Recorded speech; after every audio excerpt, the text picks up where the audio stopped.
Et si le secret des équipes les plus performantes se trouvait, eh bien, non pas dans un manuel de management, mais carrément sur un terrain de foot? Allez, on va décortiquer ensemble le trio légendaire du FC Barcelone, Xavi, Iniesta et Busquets. Parce que c'est bien plus qu'une histoire de sport, c'est un véritable modèle de leadership et de performance collective. Au cœur de ce système, on a donc 3 archétypes. D'un côté, Sergio Busquets, lui c'est le pilier de la stabilité. Ensuite, Xavier Hernandez, le cerveau qui apporte la vision. Et enfin, Andrés Iniesta, l'étincelle qui insuffle la créativité. Chacun, à sa manière, représente un pilier fondamental du succès de n'importe quelle équipe.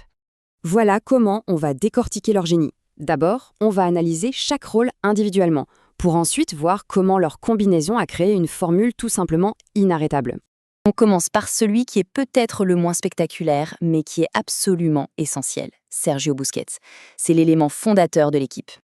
Le pilier invisible, c'est celui qui, en fait, ne cherche pas la lumière, mais qui la crée pour les autres. Son job, c'est d'anticiper les problèmes bien avant qu'ils n'arrivent. Il est toujours bien placé et son efficacité se mesure à sa discrétion. Et c'est là que la comparaison devient super intéressante. En entreprise, Busquets, ce serait qui? Eh bien, ce serait le directeur des opérations. Ou alors ce fameux responsable tech discret qui s'assure que tout tourne. Les process, les données, les délais. Sans lui, tout s'écroule. Même si personne ne pense à l'applaudir, bien sûr. Et voilà la leçon clé à retenir avec l'archétype Busquets. Les contributions les plus critiques, ce sont souvent celles qu'on célèbre le moins. La base du succès est rarement sur le devant de la scène. Passons maintenant au deuxième archétype, le chef d'orchestre. Xavi Hernandez, le visionnaire, le stratège de l'équipe. Le rôle de Xavi, c'était de donner le tempo. C'était lui qui décidait quand accélérer, quand calmer le jeu. Il ne courait pas dans tous les sens. Non, lui, il pensait. Il transformait ce qui pouvait être un chaos en un jeu simple et parfaitement huilé. En entreprise, le parallèle est évident. Xavi, c'est le PDG ou le stratège, celui qui a une vision claire, qui prend des décisions cohérentes et qui aligne toute l'équipe autour d'un plan unique. En gros, c'est lui qui donne le cap.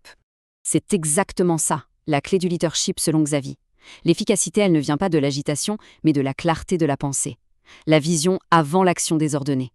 Et on arrive maintenant au troisième et dernier archétype, la petite touche de génie, Andrés Iniesta, la source d'innovation et d'impact décisif.